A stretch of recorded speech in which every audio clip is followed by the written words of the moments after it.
Good evening, everyone. I'd like to call to order the June 11th, 2025 meeting of the Fond du Lac City Council. The first item of business is roll call, which is done electronically, and I will declare a quorum present with us all here. The next item on our agenda is the Pledge of Allegiance, which is followed by a moment of silent reflection. Please rise.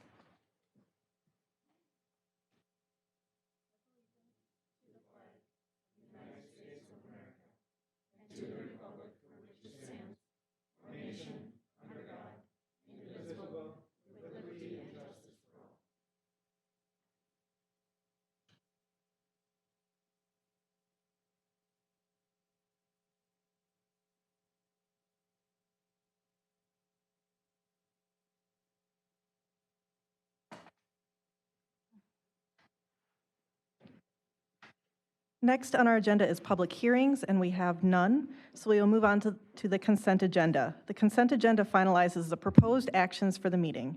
A, May 28th, 2025 council minutes. B, list of claims dated June 4th, 2025.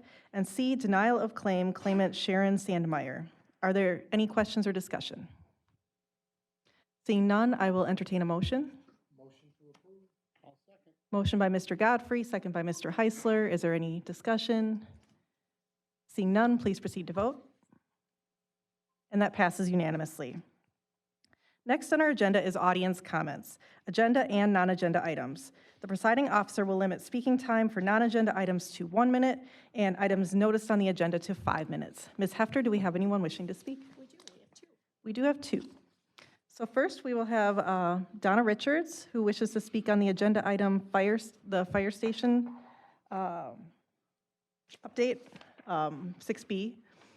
And then, Ms. Richards, if you could just let me know what the non-agenda items that you wish to speak on, because I'm just having a little trouble making out the, sorry. I believe there's,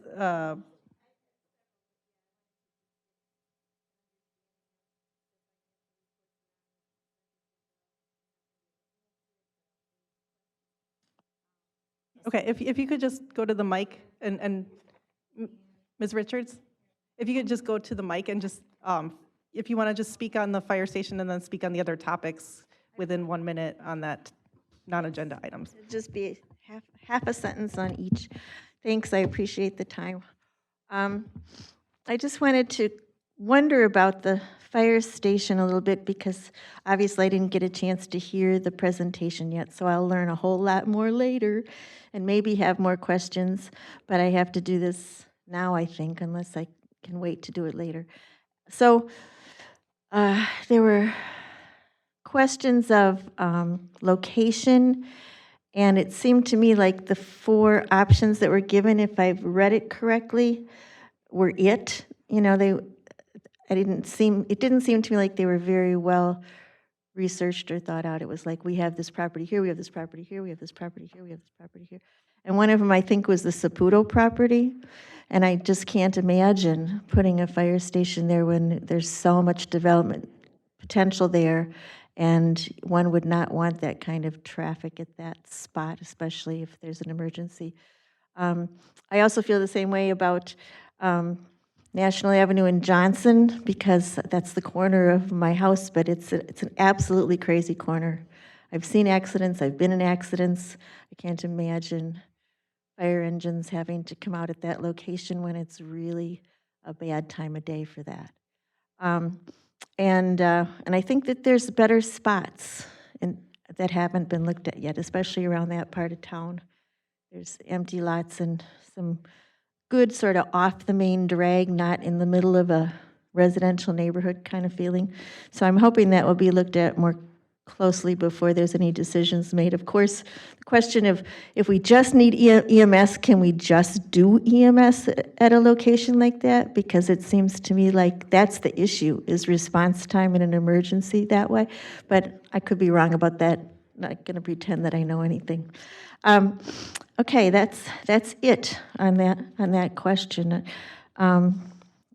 Hate to think that that's the best investment of our money at this time. I can understand how it could happen, but you've heard me say over and over again all the deficiencies in staff roles that are missing in this community, and it's so much easier to take on debt and pay it off over time and do a capital project than it is to come up with the kind of money to get excellent staff in the right positions to do things like housing development or parks programming or grant writing, things that are just truly missing pieces in this community. So just want to mention that as well. That's it on my 5 minutes. You won't give me 2.5 extra minutes on the other one, but I don't think I'll need it. The few questions, these are just quick ones just to ask yourselves, because I don't really understand it. It's more of a question for probably Tricia than anybody else, but when I was the clerk in the Village of North Fond du Lac, I would put together a financial report to the board, and it would be every single check that had been written since the last report, so that the council could question any expenditure that they didn't know directly what was about. And I don't see that happening here. I don't know if you guys actually see anything of that level of detail, so I don't know how it can be approved as part of a consent agenda. I mean, I was on council and never saw anything like that, so I'm concerned that it's pretending that it's doing what's required by law, but not really doing what's required by law in terms of reporting to council. The only other thing is, of course, top of mind is housing the unhoused, and we still need to get seriously moving on that with a committee of the whole, discussion of budget. And yes, I know my time is up. I just Ms. Richards. quickly want to appreciate. I'm sorry, Ms. Richards, that's. Oh, you don't have to be strict. I want to appreciate the fact that at the last meeting, it was wonderful that we had announcements of what was going on in the community, and I hope that could continue. That's it. Thank you, Ms. Richards. And next, we have Thomas Oliver, who wishes to speak on the non-agenda item of road construction.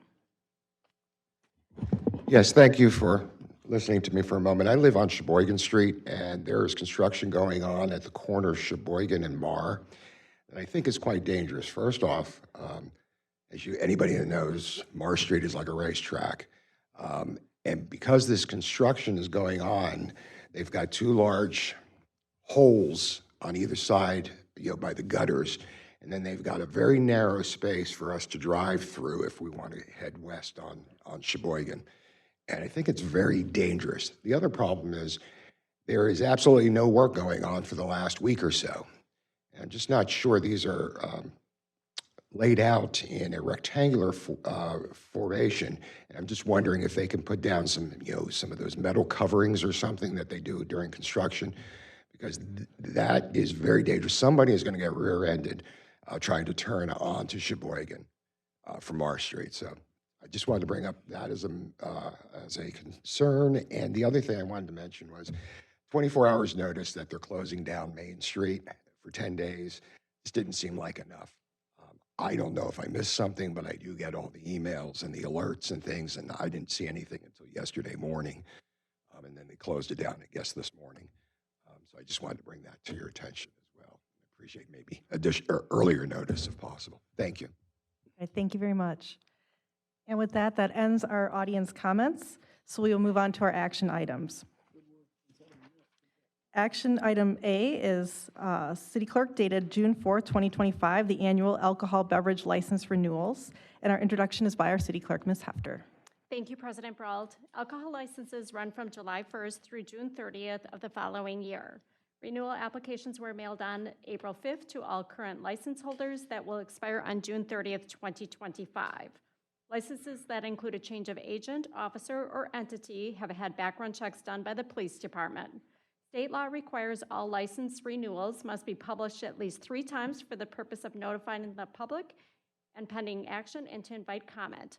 License holders were listed and published in the Reporter on May 27th, 28th, and 29th.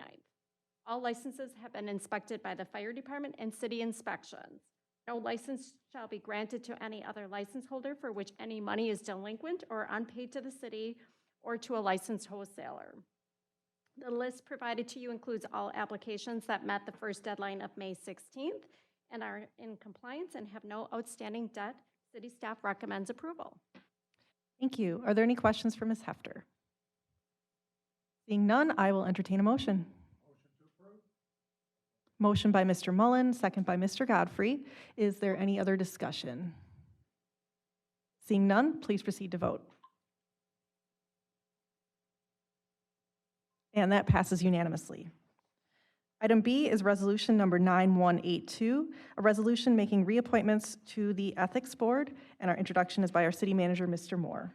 Thank you. Good evening, everyone. Good news, we have two members of the Ethics Board who have agreed to serve a second term, and I recommend approval of Mr. Endijon and Sister Battaglia.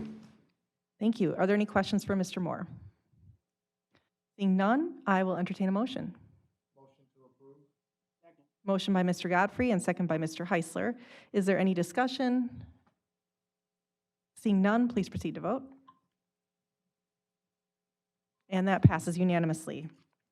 Item C is resolution number 9183, a resolution pertaining to the Compliance Maintenance Annual Report for the Wastewater Treatment and Resource Recovery Facility.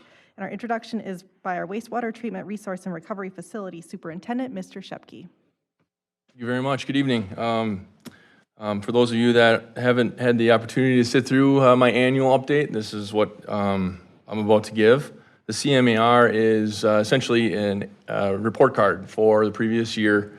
We complete a report, submit it to the DNR, and they give us a grade on how we did.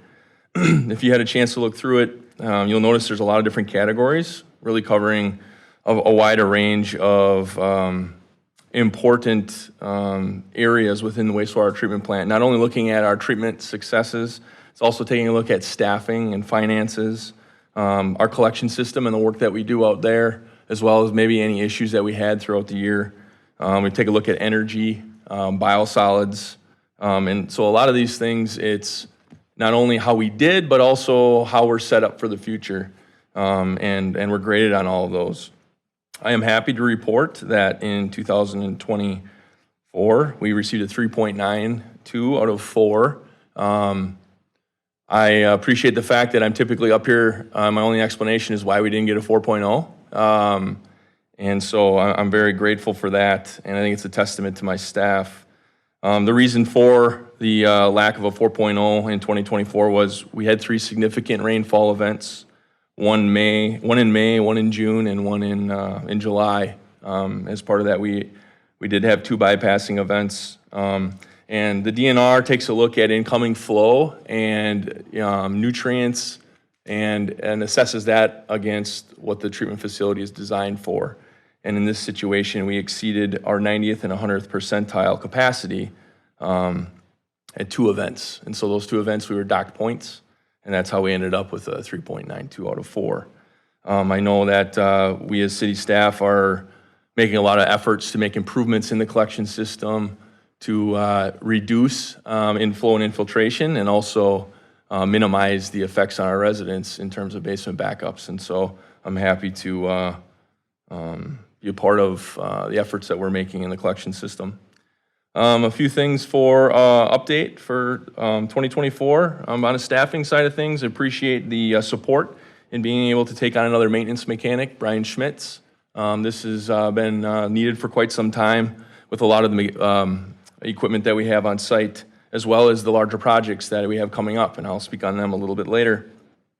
We've also were able to make a 2-tiered approach to our operations department, and the reason for that is it provides an opportunity for staff to grow within the wastewater treatment plant. Historically, there's 1 operator position, and with this, there's separate tiers, so hopefully it provides an opportunity for employee retention as we move forward. We ended up losing our industrial pretreatment coordinator, so we actually have a position at the treatment plant that works closely with a lot of the industries in town. We hired that position from within. Kyle Casper was an operator previously, so he's transitioned nicely into that role. And we filled his role as an operator with a previous intern to the treatment plant, which is pretty cool. It doesn't happen too often. And I actually was the last one. So it's neat to see people come back and work for the city. And then lastly, with the lab, we were able to have a little bit more flexibility. And so we went from two full-time lab analyst positions to one full-time and two part-time. And that really provides a bit more flexibility for our staff and our ability to maintain the workload that we have. And I'm happy to report that currently we only have one operator vacancy, and we've had some applicants that we'll be looking to interview pretty soon. Update on the operations side of things. Phosphorus is something that I've been talking about too much over the years. We're getting close to receiving our new permit, likely this fall. Many times I've spoken on efforts of the staff to really optimize the treatment plant and remove as much phosphorus as possible. And we have really come a long way. You've maybe heard the term biological phosphorus removal. That's something we've really tried to optimize over the years. And we have pretty much squeezed as much of that fraction of phosphorus out of the plant as we can, as consistently as we can. Also, things that I've talked about related to I&I and how that's going to affect our phosphorus limit. And so that's why we proceeded to do a partnership with the Fond du Lac County Airport and moving forward with the water quality trading project. That project has been constructed, and we're in the process of getting vegetation to grow out there and essentially try to keep as much soil, sediment, and excess nutrients in that soil on the field and not allow it to get into the river. And by doing that, we're able to achieve what are called water quality trading credits.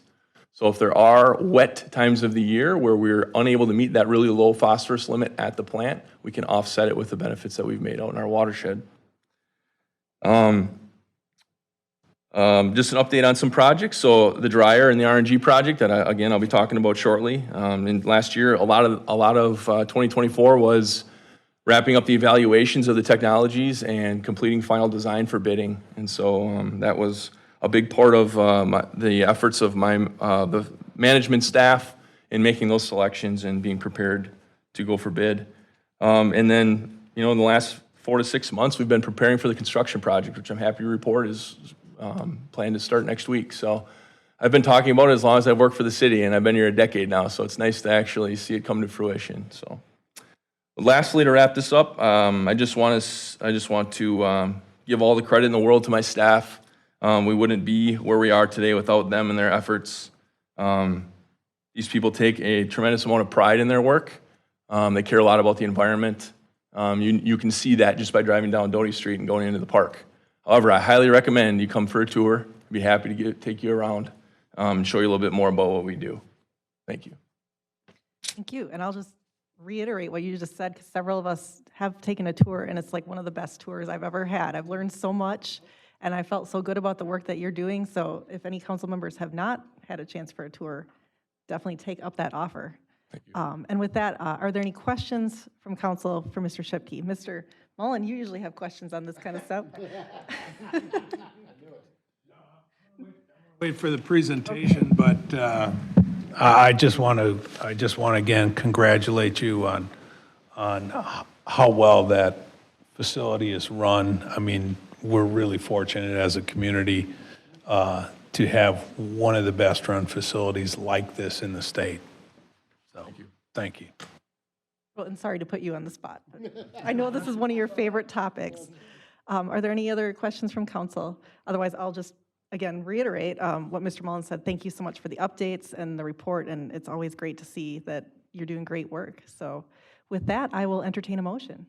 I'll move approval. All right, motion by Mr. Heisler, second by Mr. Mullen. Is there any other discussion? Seeing none, please proceed to vote.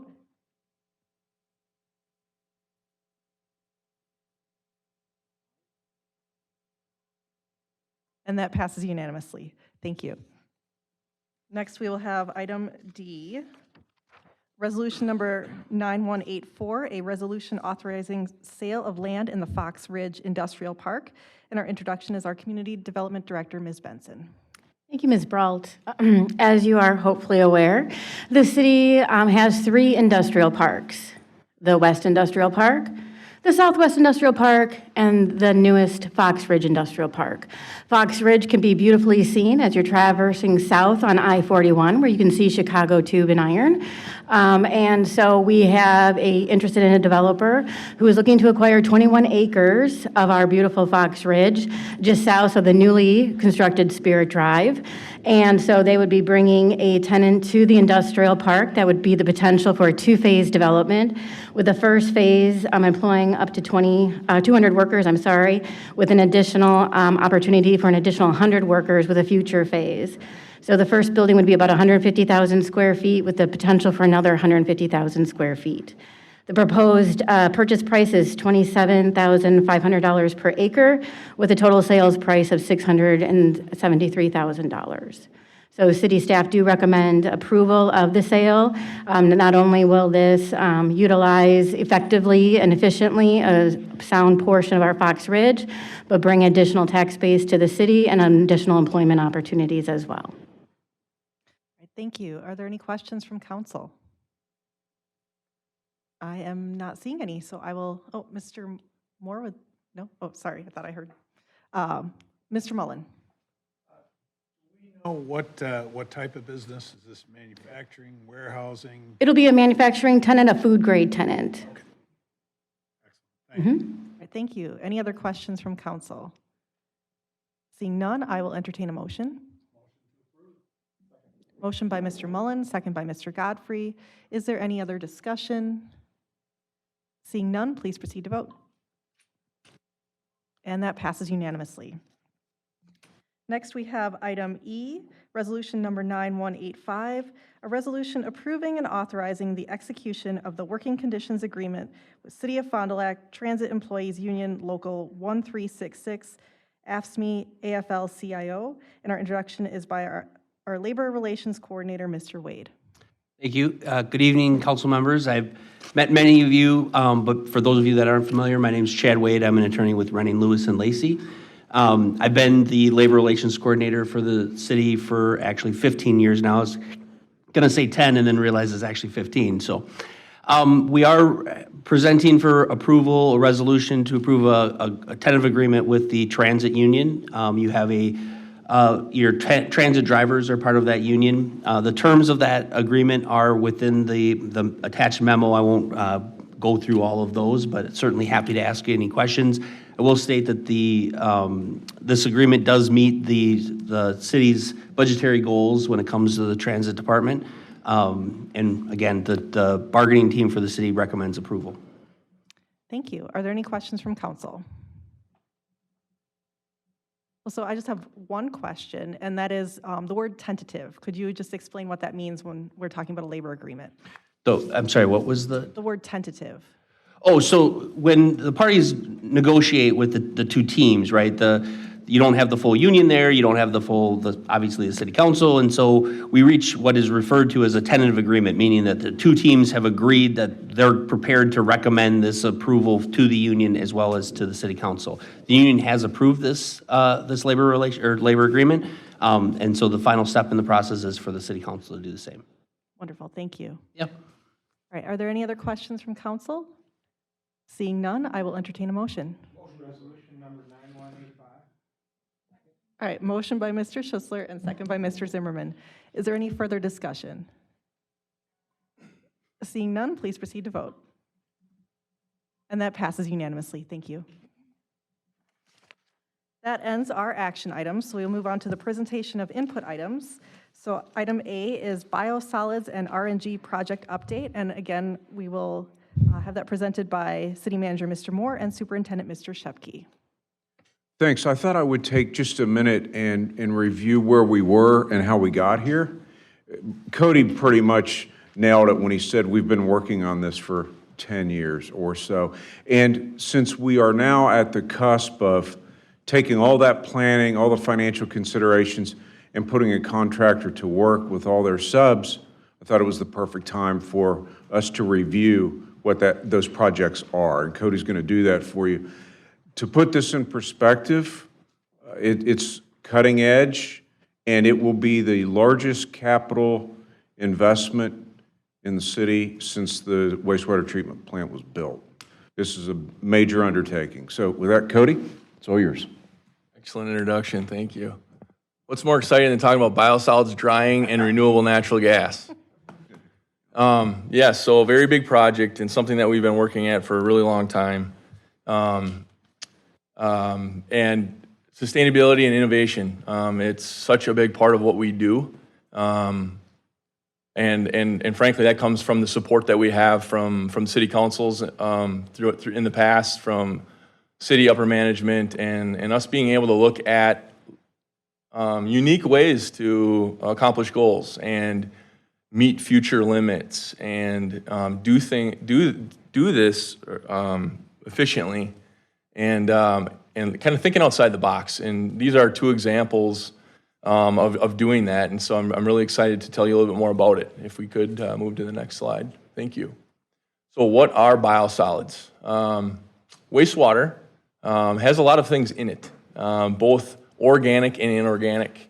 And we have different treatment processes at the plant to remove the different types of solids. The organic solids have value to us. Typically, they'll come through the treatment plant and they'll settle out in our clarifiers, which is approximately the second step of our treatment process. And from that time into our next stage, we refer to the biosolids as sludge.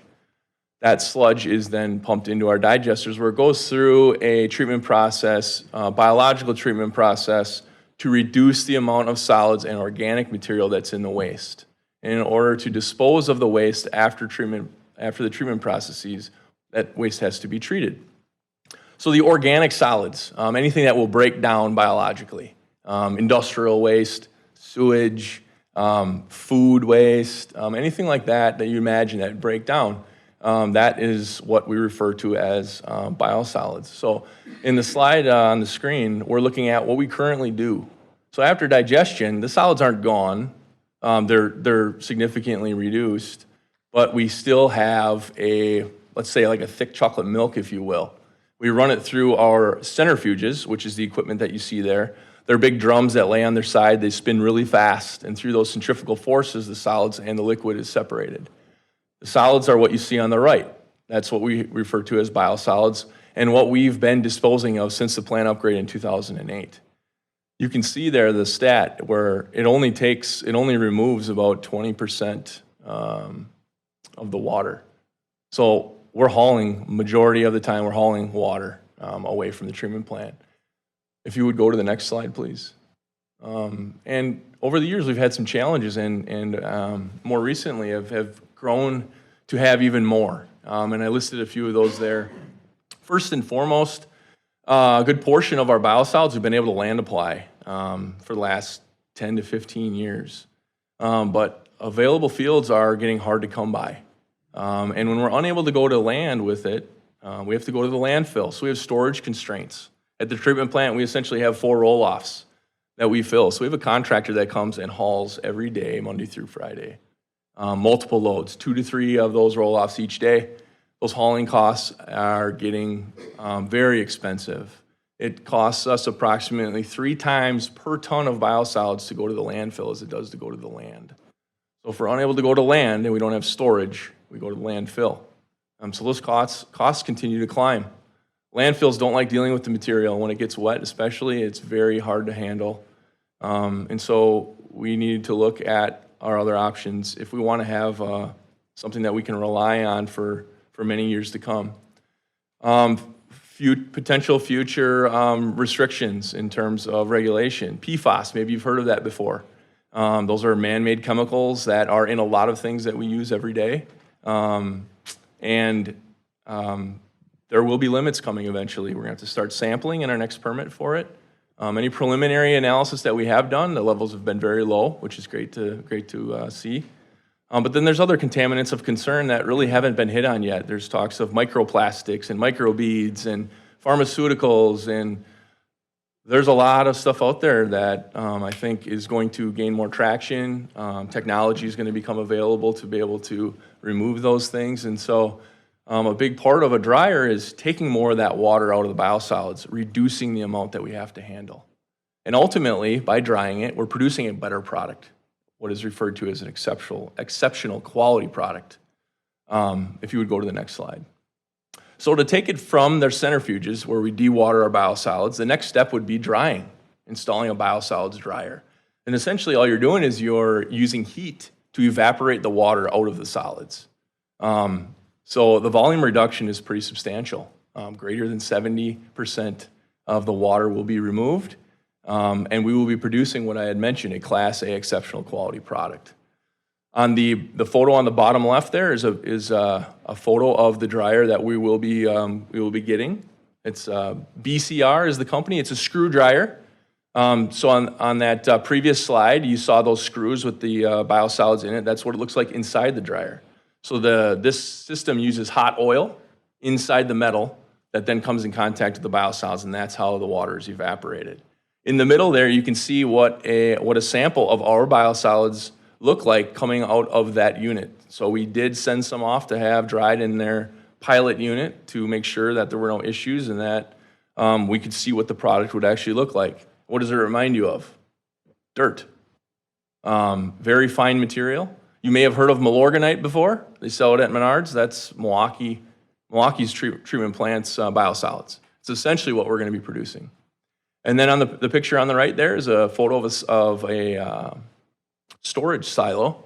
It's actually a photo that I took when I was in the Netherlands. I was fortunate enough to win a scholarship to go over there from the Water Environment Federation and tour treatment plants looking at advanced technologies, and that's something that they had there where the semi drives underneath and is able to load the biosolids. That's what we're going to have. So currently we really don't have any storage. With this project we will have just over a month of storage, significantly reducing the amount of hauling that's needed for the long term. Next slide, please. The other portion of this project is the RNG, or Renewable Natural Gas Pipeline Injection Project. So what this is doing is taking the biogas that we currently produce and refining it, making it essentially pure methane or natural gas. By doing that, we were going to be able to produce what's termed a renewable fuel. It's renewable because it's biogas that's derived from organic material, the breakdown of organic material. The convenient thing with this is renewable natural gas is really taking off. It's marketable. So it has the potential to be a significant revenue source for the city. Transportation markets, they're even looking at shipping, and by shipping I mean with ships. Also looking at using it for airplane fuel, certainly for semi-fuel. And so there's a great market for this material, especially because I think that it's being realized the difficulties that it is to electrify a lot of that bigger equipment that is used on a daily basis. The nice thing is we'll beneficially use nearly 100% of the gas we produce. Currently, we only use about 60%. If you've been to the plant or you've been through the park at night, you've maybe seen our flare operating. That is excess gas that's burned. It can't just be released to the atmosphere. We need to burn it. And I see that, and I see dollar bills being burnt. And so to be able to use all of our gas, sell that gas, and use that revenue to offset O&M costs, it will be a great thing. And then a kind of a side benefit to that is the significant reduction in greenhouse gas emissions. That, I think, is going to become something that's very important. In Europe in particular, they're monitoring that on a regular basis. They have it built into their regulation. And I think in the future, we're going to see that. And so by going to the production of this renewable fuel, we are significantly reducing the emissions that we have at this time. Next slide. So what is biogas? I talked about the solids, getting into the digesters and treating the solids before we can dispose of them. Well, a byproduct of the digestion process through the breakdown of the organic material is biogas.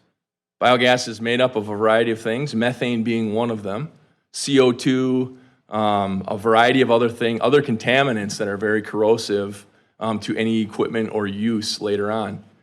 These photos here, the picture on the left might be familiar to a lot of you as you drive into the park. You see these structures.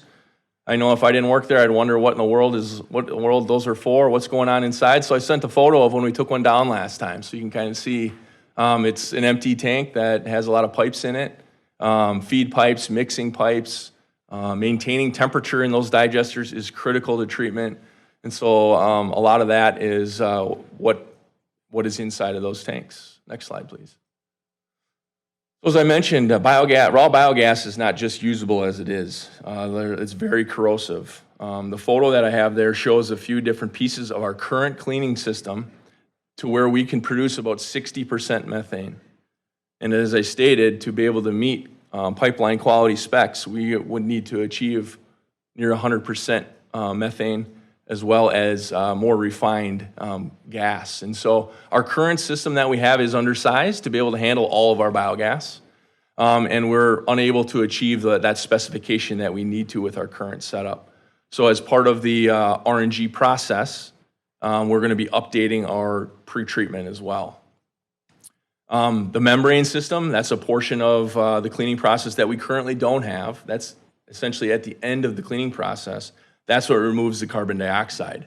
Our current biogas is approximately 35% carbon dioxide, and so it will remove pretty much all of that CO2, producing near pure methane.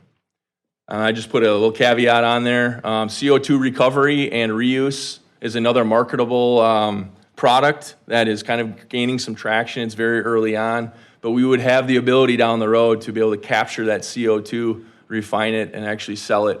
They use CO2 in a variety of industries. That might be another option for us down the road. Next slide. So to kind of wrap things up, I listed there the main project goals that we hope to obtain coming out of this. We don't want to have to pay for hauling anymore. We're certainly not looking to compete with Milorganite and sell it in stores, but we have a beneficial product that is a great reuse opportunity for soil health and for additional nutrients for plant growth. And being able to provide that product to somebody would be a nice thing for the city. And then certainly, having that dryer really setting us up for the future. If there's any other regulation that comes in terms of biosolids, you still need to dry the product before you can do anything else. So I think it sets us up nicely for the future. On the biogas side, again, the revenue source. We haven't decided exactly how we're selling the gas yet. There's a variety of options that will be part of an evaluation process that we'll be undergoing this year to take a look at what may be most lucrative for the city. And then again, reducing the greenhouse gas emissions is a big part of it. It's important now, but it's going to, I think, be even more important in the future. And then lastly is our local partners. These are the contractors that we're going to be working with our project. And I'm happy that we have those relationships right here at home. I think that's it. Next slide. And then lastly, like I said earlier, we're going to be starting construction hopefully this week. A lot of that site prep, building expansion, and equipment installation will occur this year. We do have some pretty long lead times for a few different items. And so we're hoping to be going online late summer, early fall of 2026. And look forward to that day and having an open house to show off our new stuff. Thank you. All right, thank you so much for the informative presentation. Are there questions from council? Mr. Schussler. Thank you, Madam President. Is there any risk that with rule changes, we won't be able to put the biosolids on fields? You mentioned they keep coming up with new chemicals that are going to be tested. Certainly. PFAS, I mentioned earlier, is one of those things that they're looking at for biosolids and imposing limits. Different tiers, depending on the concentration that is in your biosolids. You could be restricted to how much you could put on an acre of land. You could be done land applying. Or no impact at all if it's low enough. And right now, that's where we're sitting. Our levels are that low, and I hope that they continue to be there. So, but certainly that is a fear of all treatment plants that produce biosolids, and their low-cost alternative is to land apply. It's still way more efficient, even if you can't put it on the land. Certainly, and a big part of that is the volume reduction. We're not having to dispose of so much. Yeah. And the other question, I guess, is wastewater treatment 101, but what types of industrial waste do you not allow to come to the plant? Like from employers in the area? Yeah, it's I mean, certainly like manufacturing or any chemical manufacturers, those types of things. We do get a lot of different requests, and we'll take a look at any data they have.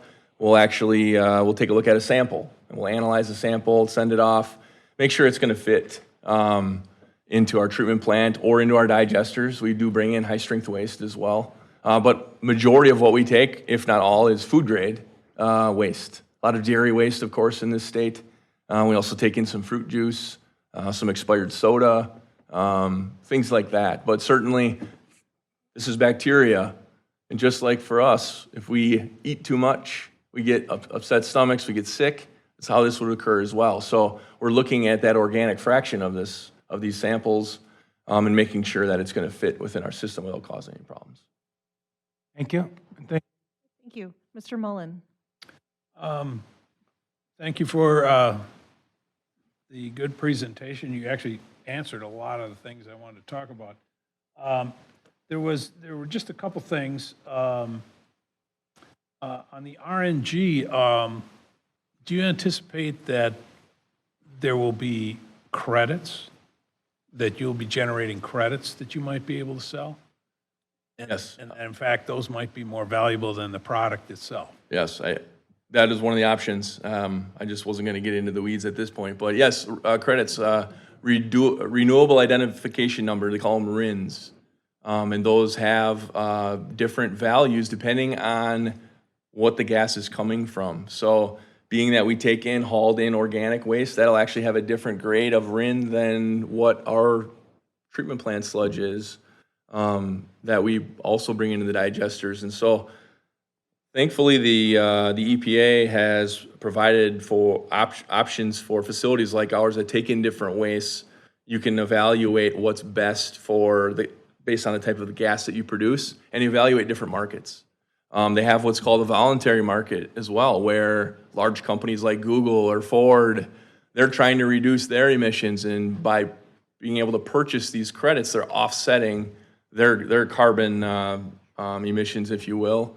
And so that's another option too, where a large corporation could purchase all of our gas. There's a lot of options. Yep. Yes, I'm aware of a project in Tennessee that the value of the product, they're generating biodiesel from algae, but the value of the product is not the biodiesel, it's the credits. That's what makes the project work in that case. The other thing that I just want to ask about is the product that we spread on fields, is having the product dried make it more attractive and therefore maybe easier to find landowners who would want to accept this product? Exactly. It does make it easier to work with. It certainly impacts the odor. The nice thing is the nutrients are still there. Yeah. We're not cooking this stuff to where we're burning off the nutrients. And so it's much more manageable from an end use standpoint.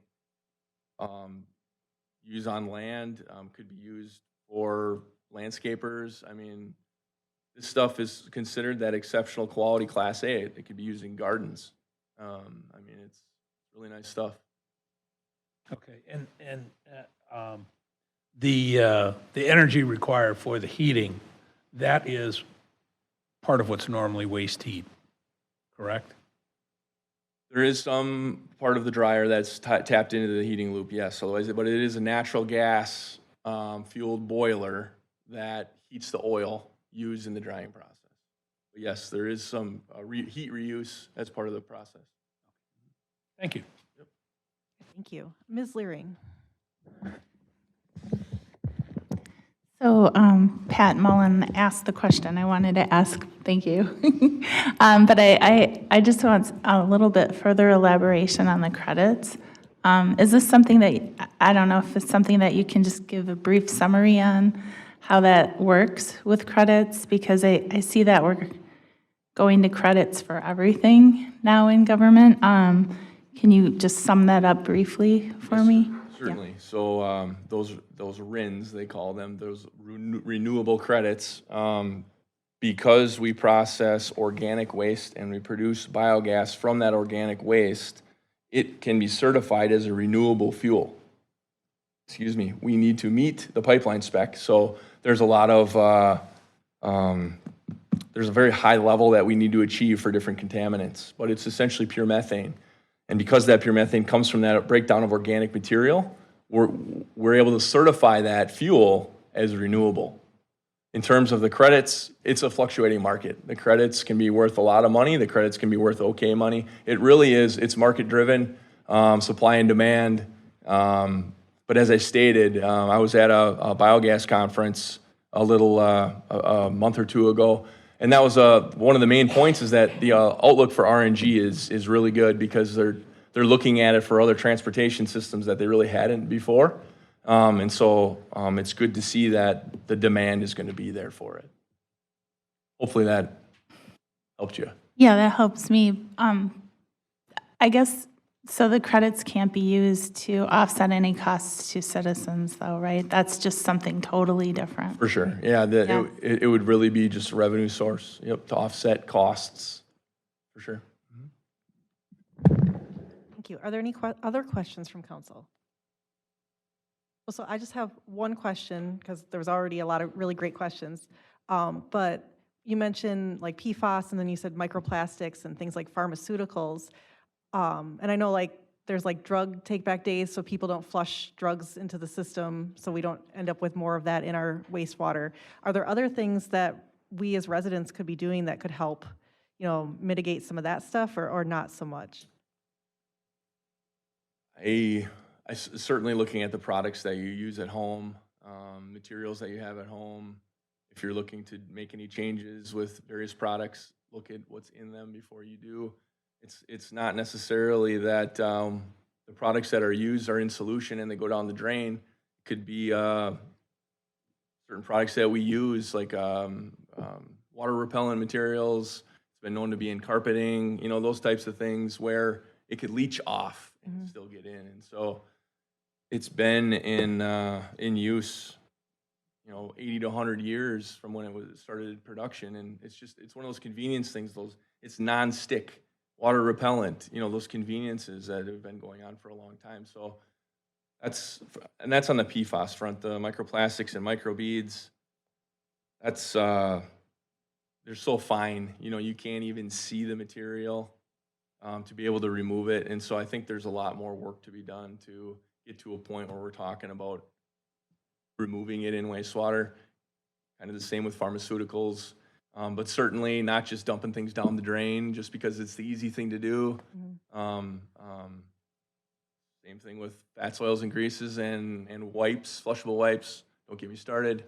It's all of those things. If we were all more conscious about what we were just flushing or putting down the drain because it's easy, it would make a difference, certainly. Yeah. Well, yeah, and you talk about PFAS. I went to a session at a conference I was at recently, and all the things that had PFAS in them, like I just couldn't believe, like even just like wrappers from fast food, they would put PFAS because it would make it nonstick. So yeah, it really opened my eyes to how much this was in our system and how much we probably have for future problems. So yeah, I think, just continuing education, I think is always good. And then we have a question from Mr. Heisler. Thank you, Madam President. Awesome presentation per usual, Cody. Thank you very much. It was great. I just have a question going back to earlier. You mentioned that you had an intern that you promoted earlier, right? Yeah. And you were and the last time that happened, it was you, right? Sure, yeah. Okay, but we didn't find your replacement yet, right? Like you're staying a while? It's a public meeting. I'm making sure. That's why I'm asking. Plans at this time. Okay, sounds good, buddy. Thank you for everything. Wow, really trying to keep you here. But I mean, that's a testament to how much we appreciate all the work that you do. And we always appreciate your presentations and all the information and all the work you're doing. So yeah, we hope you stick around for a long, long time.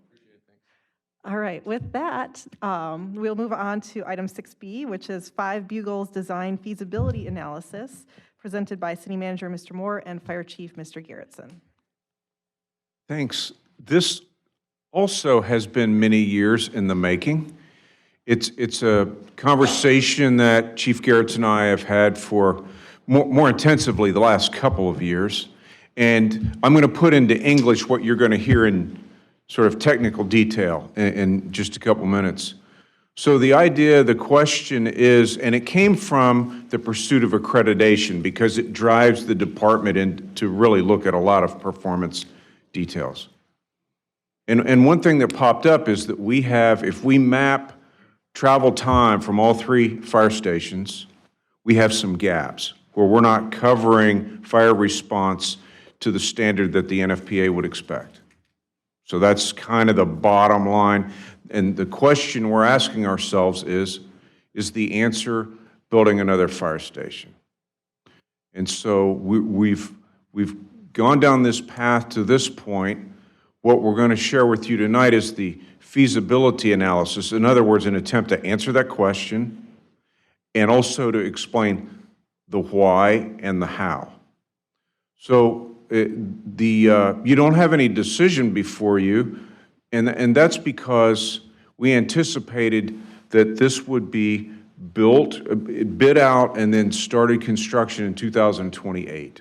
So like all big projects, there's a lot of deliberate effort that goes into discerning what we're going to do. So you would expect, if this were to be built, to be opened end of 28 or early 29, based on the construction schedule. So that's what you should expect to hear tonight, which is the background about where we are in the path to recommending something to you. With that, I'm going to hand it over to the chief so he can introduce our expert. Thank you, Mr. Moore. Good evening. So as Mr. Moore said, we hired a firm. We looked at a lot of different companies. There aren't many that do this, and we found Five Bugles Design, who has done this before and does a very good job. We've seen some previous work of theirs, so we hired them on to do this project. So Jim Schmidt is here from Five Bugles Design, and I'll let you take it over from here. Awesome. Thank you, Chief. Appreciate that. Next slide, please. Thank you in advance for assisting in this presentation, by the way. Appreciate that. As identified on the first slide here, we had a team introduction. However, our Director of Emergency Services, Robert Krzyzanowski, had a death in the family, was not able to make it this evening. So I did co-write the presentation as well as the study itself, so I'm very familiar with it. I'll do the best I can to answer as many questions as I can, and looking forward to getting to the question and answer period of the presentation. I am a Senior Emergency Services Specialist with Five Bugles Design. I am also a retired fire chief with over 40-plus years of fire and EMS experience. So I have a little bit of background. I've been on your side of the table for 3 fire stations and a regional training center. So we understand, we collectively as an organization, certainly myself, we understand the challenges that you have been experiencing for, it sounds like, quite a few years now. We are a national firm. Wendell is our parent company. Wendell specializes in the engineering, architectural, and the construction management and energy efficiency business. And they purchased us about 7 years ago.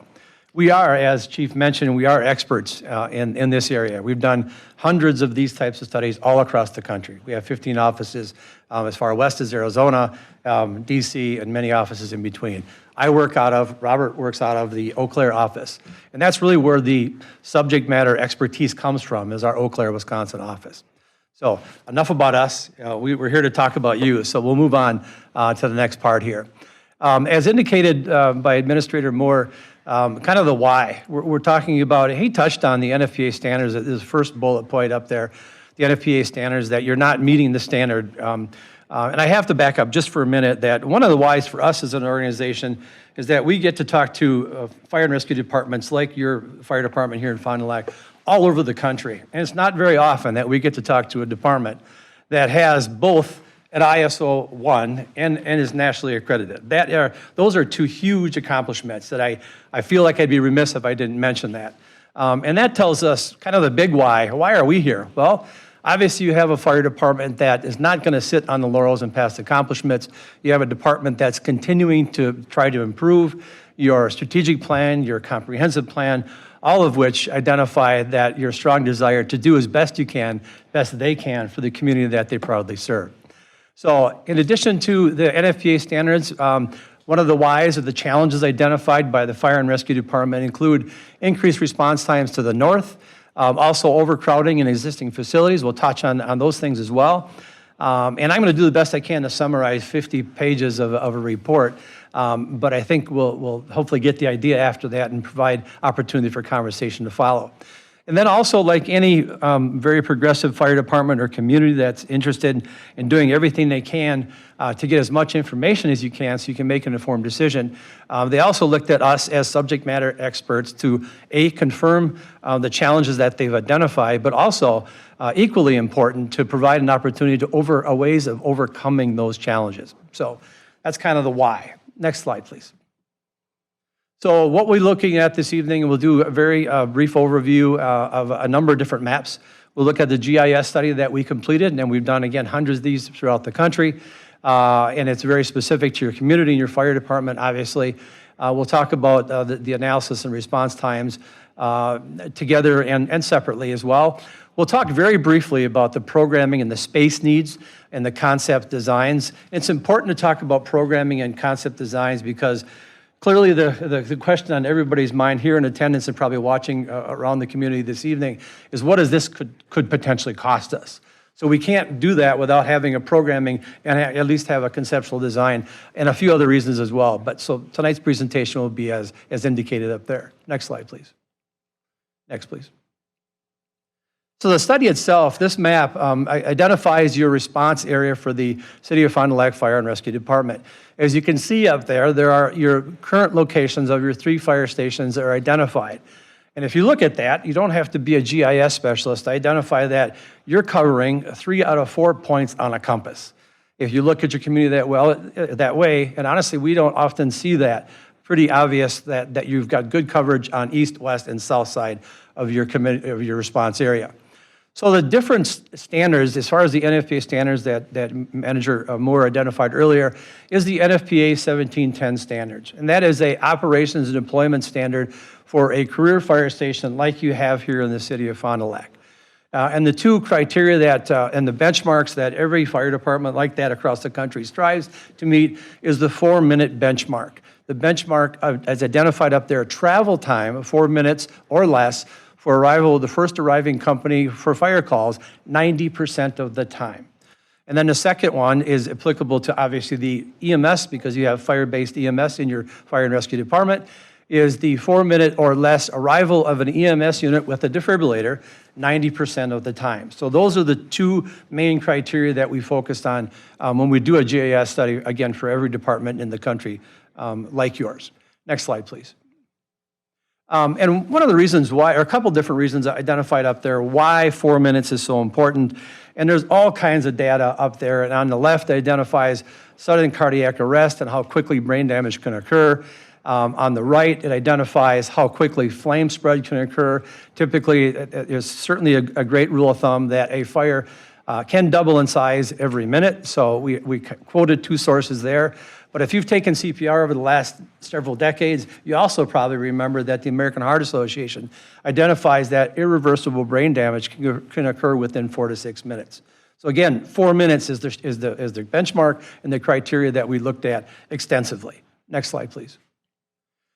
All right, as we look at, we approach this kind of a 2-prong approach in your community. We looked at the entire response time area, and we also looked at incident calls. Incident calls were coincidentally from the years 21 to 24, so about a 3-year view of historical data to provide us a good snapshot of where you're at in regards to incident calls, and also the response time area. And as you can see in the legend, we have identified, if you see 4, like the second line from the top on the dark green shaded area, the goal is, like I've indicated, is 4 minutes, 4 minutes or less. So as you can see around on the left-hand side now, talking about response area, it's fairly dark green around the 3 stations that you currently have. However, as you go further to the north, it clearly identifies lighter colored, indicating more than 4 minutes response time, showing, as indicated on the slide, a clear deficit on the north side.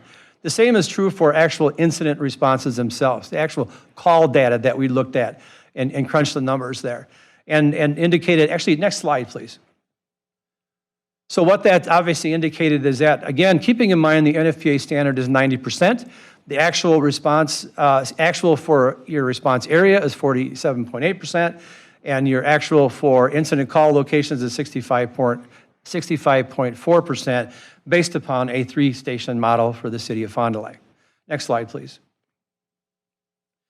So now what we did is we looked at our GIS has the capability to determine where would be the best location for an additional fire station to improve upon the 4-minute or less response time criteria identified in NFPA 1710. So the left there indicates max coverage area for the response area.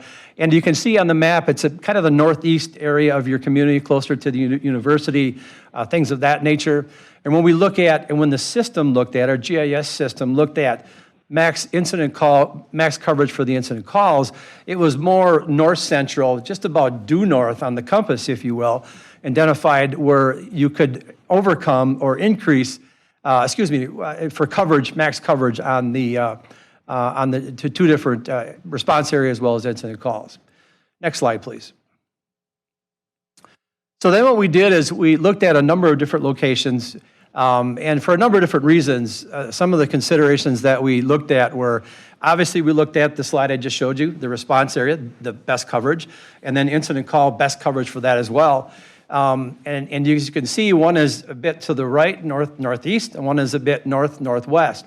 So what we did is we talked to Chief Garrison, and we identified that the city currently owns property in between the two of them. And honestly, I don't see many GIS studies like this that have an opportunity that you currently have here in the city of Fond du Lac by already owning 465 North Main Street and 365 North Main Street. And some of the other considerations identified up there, the population density, some of the risk areas, the northern area of north side of your community, typically older, higher population density, and you also have an opportunity to cover not only the land, the service area that you cover here in the city of Fond du Lac, you also have the responsibility of the lakeshore on Lake Winnebago as well. So those are some considerations we looked at as well. Next slide, please. All right, so the next thing we had our GIS do was kind of focus on one of the two, and honestly, the two sites, 465 and 365, were very similar and certainly would work. And I think we chose this one. One of the main reasons, and we go into a significant amount of detail in the report. I think it's on page 15 of the report as far as the sites, the advantages and disadvantages to both of them. But I think the 365 was most advantageous because it's a bit closer to the east-west corridor than that 465 North Main Street would be. So anyways, if you look at that, most prominently, the point we want to make here is that you see all the dark green around that fourth or potential fire station to the north. You are certainly going to be improving upon the response times in that area by the dark green. The GIS system utilized that in a position to not have any overlap of the other three fire stations. So it's really, honestly, again, if you look at the points of a compass, you're going north, south, east, and west, and you have really good coverage. You don't have to be a GIS expert to realize that, what's going on right there. Next slide, please. So we look at the actual improvements here. Oh, actually, that's supposed to be a flying. Let's try another slide, please. And next, please. Okay, the point I wanted to make is the percentages that were just identified there. You can see 59.7, 86%. Next slide, please. Comparing and contrast to where you are with a 3-station model, of where you can be in compliance with a 4-station model, you are increasing, if you look at the improvement from current, you're increasing the response area map by over 12% and over 20% on the improvement on actual call locations that we looked at as well. In our world, that's a significant improvement. And that's, and clearly, it certainly was a concern of Chief Garretson and the conversations we had. How can this be done as economically as possible? To get full coverage, my guess is, and we looked at and had some discussion, it could potentially, to get 100% coverage, you could need 3 additional fire stations. Is that reasonable? Is that economically feasible? That's certainly a question for you all to consider. But this is an option that we think is certainly more reasonable, and we looked at that in depth. Next slide, please. So some of the benefits identified, again, call response time, closer to the NFPA standard. The stations are closer to the center of where the incident calls actually occur. Again, a huge benefit. I come from a smaller community than the city of Marshfield. When we built a brand-new central fire station 15 years ago, it cost over $1 million to buy property. So you're certainly ahead in regards to the cost of the property itself. It does allow for some strategic response from all four directions. Case in point would be a hazardous materials incident in the core of your community because of a four-station opportunity or a response. You have some operational considerations that you don't currently have with a three-station model. It certainly improves the response times in areas with the highest population density. I would also add that it provides greater equity for those who live, visit, or work in the north side of your community as well. It allows certainly the fire and rescue department to provide water rescue in a more timely manner by having a fire station closer to that area as well. It strategically places a station closer to older, high-risk areas that lack modern fire protection, sprinkler systems, other codes that have advanced throughout the years. It also increases the developed areas within that have a first-to engine company within 1.5 miles, which helps improve fire department's ability to meet, actually in your case, maintain your ISO 1 rating, because you can't get any better than that. So it certainly has that criteria, and we've identified it in a report as well, and talk a bit more about that in greater detail there. Next slide, please. So now we have to look at, now we identified that, that it's likely that a Northside Fire Station could overcome the challenges that you and now we have identified for your community. Next slide, please. So we looked at a program that it usually takes 2.5, 3 hours, and actually I think we broke a record and we went through this process very, very quickly because there was a strong desire to make sure that when we look at a programming document, again, every space we've ever designed at any fire station across the country, we talk about wants and needs. I can tell you that we focused on the needs.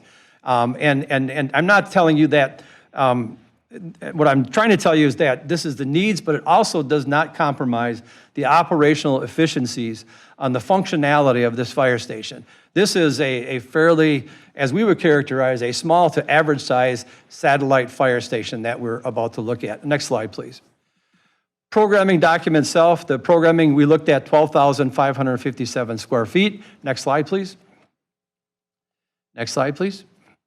All right, and this is, I'm not going to spend a lot of time on this because this is far too early in the process to identify what you should be doing in that area. However, it's important for us that now that we have a site, we need to determine whether the program space, the square footage we identified, also fits, this conceptual plan fits on that site.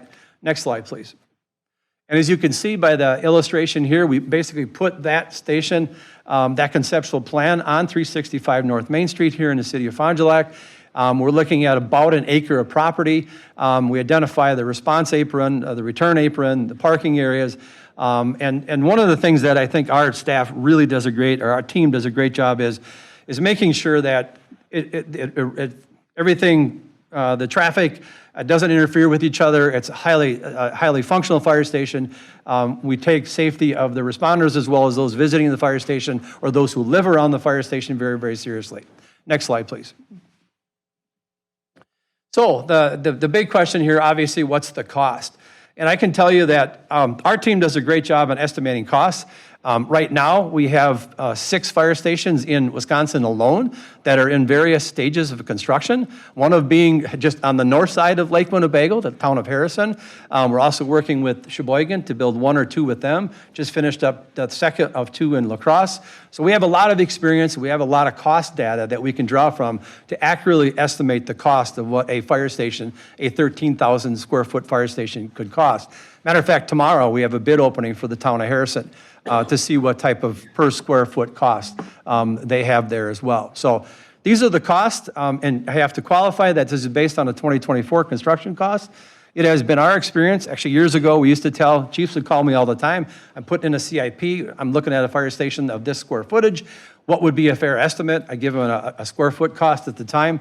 And right now I would say, We used to say 3 to 5% annually increase. I would say right now, based upon our experience, anywhere from 5 to 7 increased annually because of inflation, and that's not even taking into consideration any of the tariffs or any things of that nature.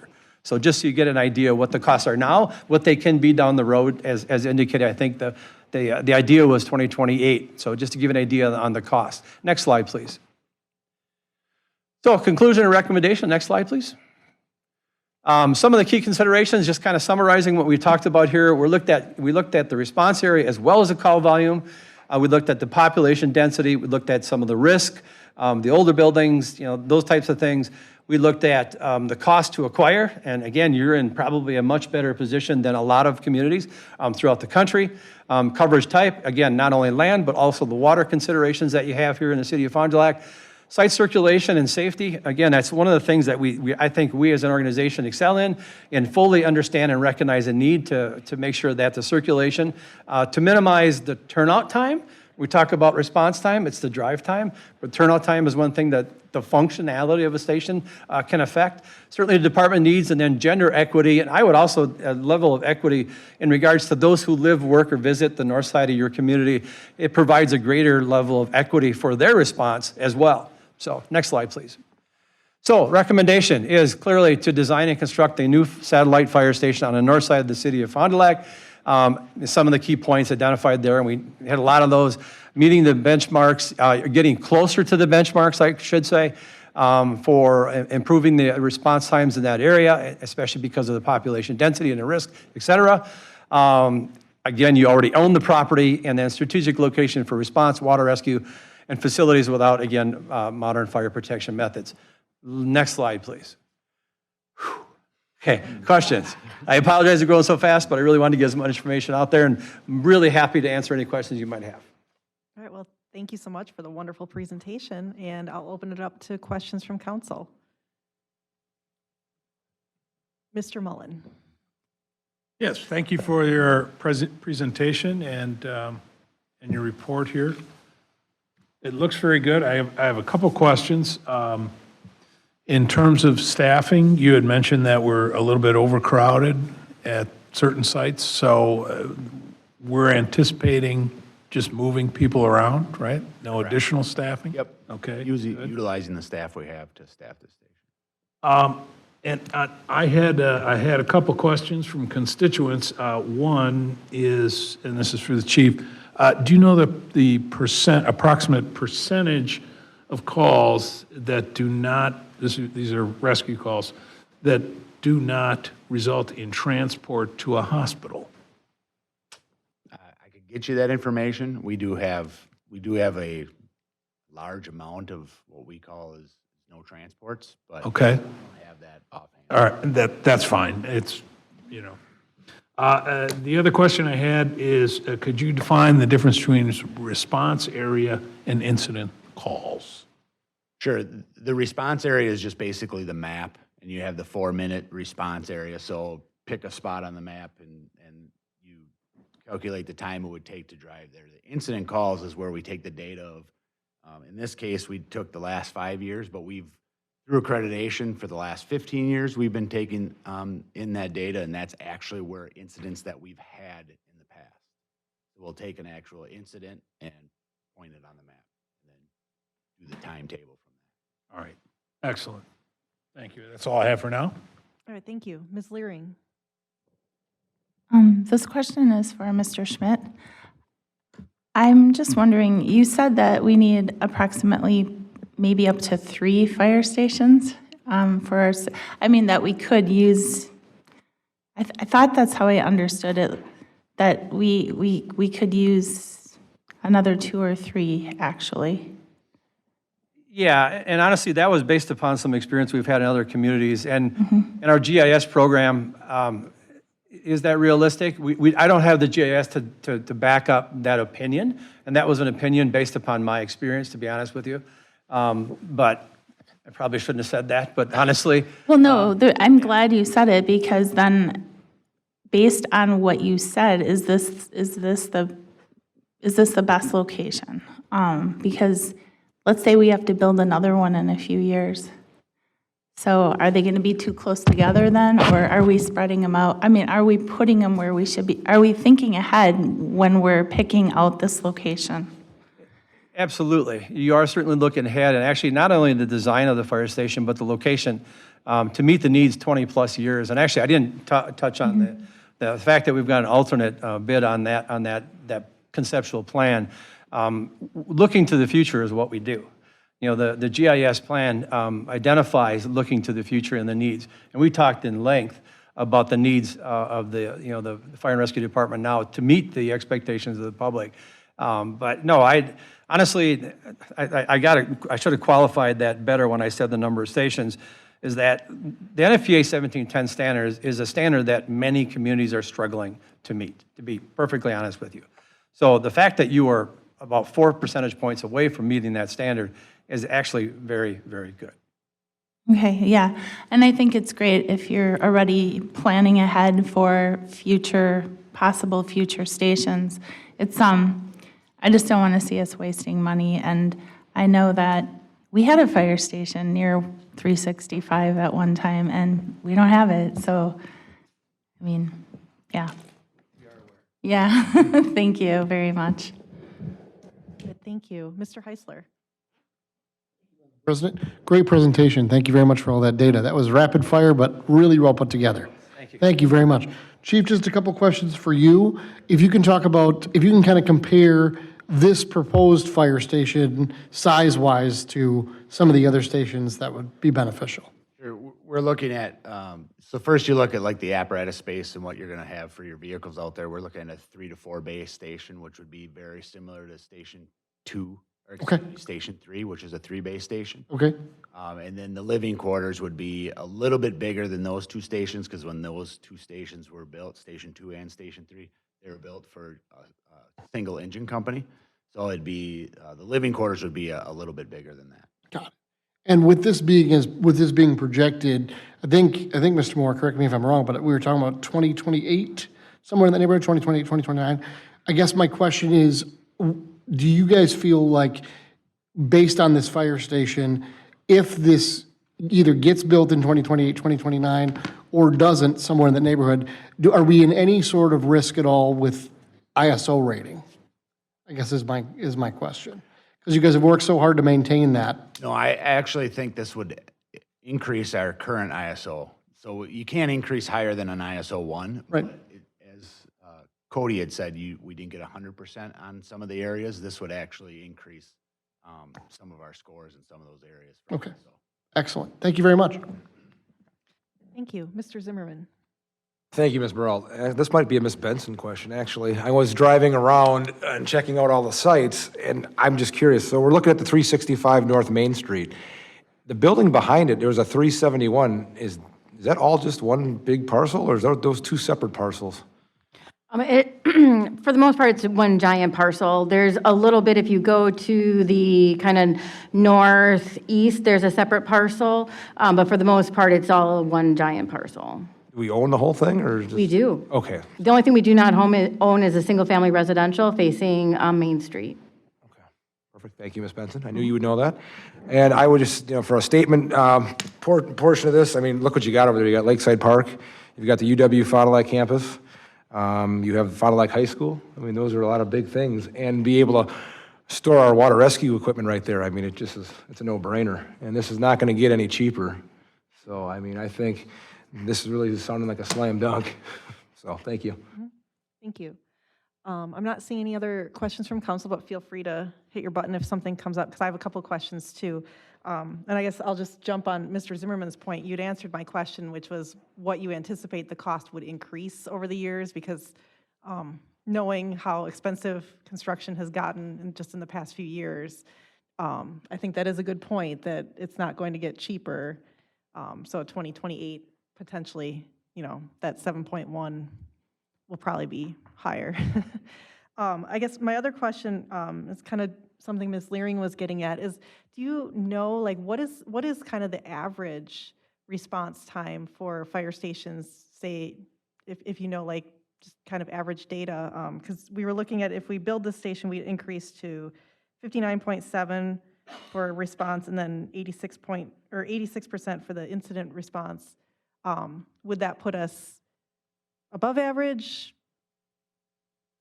That's an excellent question. Unfortunately, I can't answer it. Okay. Because the data that I'm trying to figure out, trying to jog my memory on where that data would be available. It may be available from NFPA standards. Never been asked that question, to be honest with you. But I will certainly try to get an answer and get that to Chief as soon as I possibly can.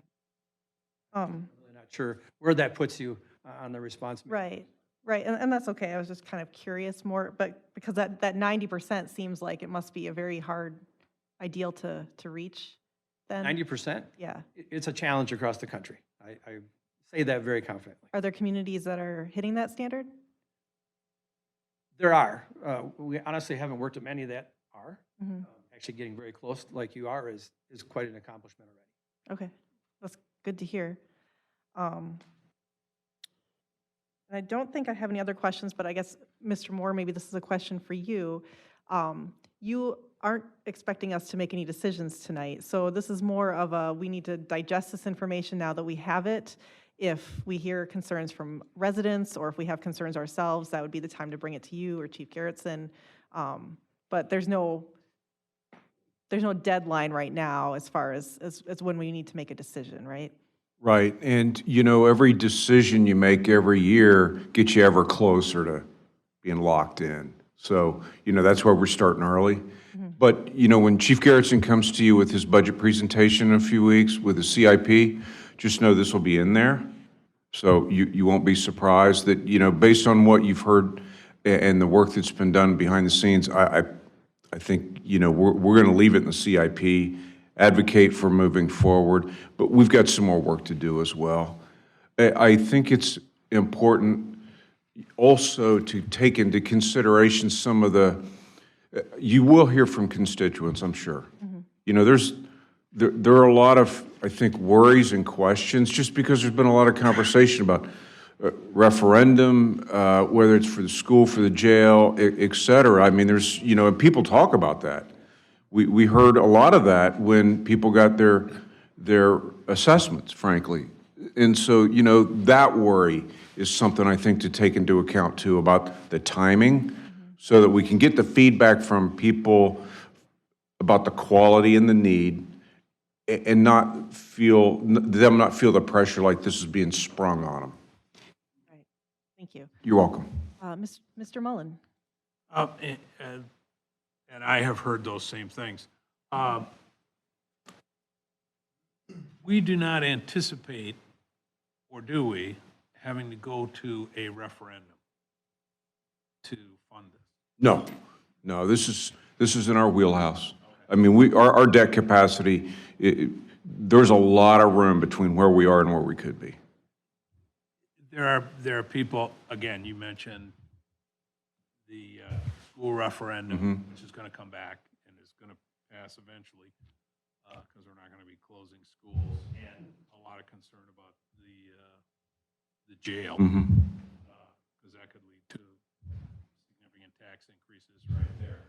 So there is, I have heard, some concern about raising taxes to pay for a new firehouse. So Yes. I'm glad you can reassure us that. Yes, and Mr. Mullen, an important point there for all of you is, one thing that Tricia Davy and I look at is thinking about how to avoid the peaks and the valleys in borrowing, because that starts really affecting the tax rate and making it unpredictable. Because, you're paying that off. If you borrow, let's say we issue debt for this for $7 million, there's a possibility it lands on a year where we've already got a pretty significant amount of debt and principal we're going to pay off. And so we got to be careful about that. But we are. I mean, we take that into consideration too. Thank you. Thank you. Are there any other questions from council members? I am not seeing any. So thank you, Mr. Schmidt, for the wonderful presentation and for being with us tonight.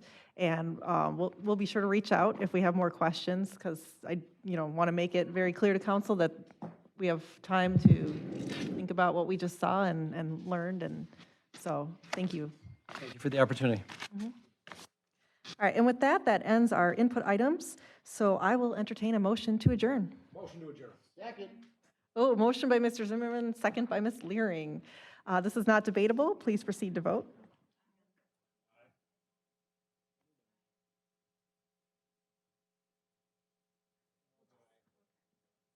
We're done. We're good? All right, we're adjourned.